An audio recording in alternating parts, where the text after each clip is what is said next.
For every opinion or belief someone may hold, there will be another party who just as strongly oppose that idea. Both sides usually claim to sit with the best arguments, the real facts, and the correct worldview, and ironically, both sides regard the other as being indoctrinated, blind to the obvious and outright stupid. Most people only expose themselves to information that matches their own worldview. It is uncomfortable to do otherwise. Still, we would like to give you some surprising information about Islam. We also urge you to look further than only mainstream media, and if you can find the time for it, read the Quran yourself. To get you started, we'd like to present you 3 things you probably did not know about Islam. 1. Islam has not been hijacked. That Islam has been hijacked is what non-Muslims naturally assume, because they assume all religions are the same. The reason non-Muslims are so easily confused is that most of us don't realize the difference between the Quran and every other religious book we are familiar with. The Christian Bible is a collection of writings from various authors, written sometimes hundreds of years apart, with parables, advice and dreams, all collected together into one book. Same with the Jewish Torah. Even those of us in the West, who are neither Christians nor Jews, are still familiar enough with these religions to know this much, and therefore we assume the same is true for the Quran. But the Quran is only one book written by one man in his own lifetime. It is meant to be taken literally, and it is not full of symbolism or vague analogies. It is mostly direct commands. Of course, the Quran contains contradictory statements, just like other religious books. But the Quran itself provides the reader with a way to know what to do with the contradictions. It's explained in the Quran that if you have 2 passages that contradict each other, the one written later supersedes the one written earlier. Most Westerners are unaware that the peaceful, tolerant passages were written early in Muhammad's prophetic career. According to the Quran, those passages have been abrogated by later, more violent and less tolerant passages.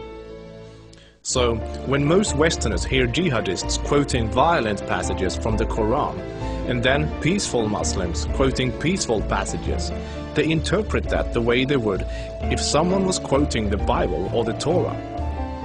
They think to themselves, oh, there must be many different and contradictory passages, like there are in other religious books, so Muslims can pick and choose what they like and justify whatever actions they want to take.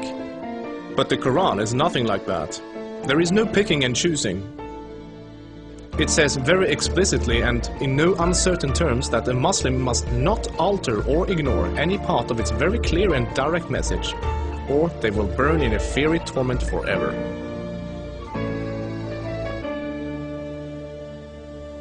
2. Striving to institute worldwide Sharia law is a religious duty. Many people don't realize how politically oriented Islam is at its core. In fact, Islam is less of a religion than it is a religious ideology. It includes a mandatory and highly specific legal and political plan for the whole society, Sharia. There is no separation between the religious and the political in Islam. Rather, Islam and Sharia constitute a totalitarian means of ordering society at every level, including ritual worship, transactions and contracts, morals and manners, beliefs and punishments. In the Quran, Allah makes it clear that man-made governments, such as a democracy, and free speech, such as criticizing the Quran, are abominations and must be eliminated. The modern expression creeping Sharia is used to describe the slow, deliberate and methodical advance of Islamic law in non-Muslim countries. Official Sharia courts already operate in the UK, handling cases ranging from divorce and financial disputes to domestic violence. Attempts to introduce Sharia in the legal system in Germany, Sweden and other European countries are ongoing. While Sharia already has a foot in our door in the matter of minor disputes like inheritance and domestic violence, it should concern you that Sharia commands that drinkers and gamblers should be whipped, allows husbands to hit their wives, allows an injured plaintiff to exact legal revenge, literally an eye for an eye, commands that a thief must have a hand cut off, commands that homosexuals must be executed, orders unmarried fornicators to be whipped and adulterers to be stoned to death, orders death for both Muslim and non-Muslim critics of Muhammad, the Quran and even Sharia itself, orders apostates to be killed, commands offensive, aggressive and unjust jihad. As written in the Quran, Sharia is the law of Allah. Any other form of government is a sin. It is the duty of every Muslim to keep striving until all governments have been converted to Sharia law.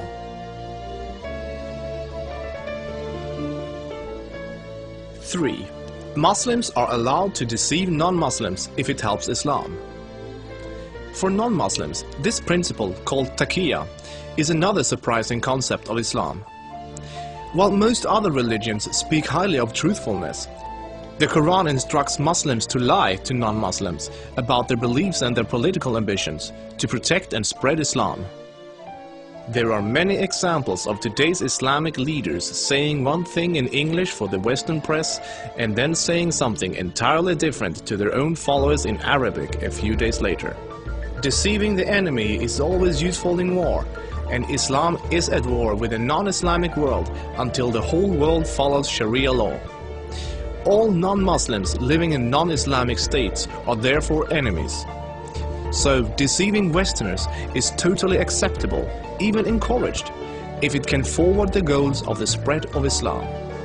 As a recent example, the Islamic American Relief Agency were seemingly raising money for orphans, but in fact giving the money to terrorists. They deceived good-hearted Western infidels into giving money to organizations that were actively killing Western infidels. Do the research yourself, this is not an isolated case. Islam as a religion of peace. Muslim organizations worldwide often declare that Islam is a religion of peace. But what does that really mean? It seems easy for a Muslim to quote a peaceful verse from the early parts of the Quran, while, by following the principle of taqiyya, neglecting to mention the fact that it has been officially abrogated by later, more violent verses.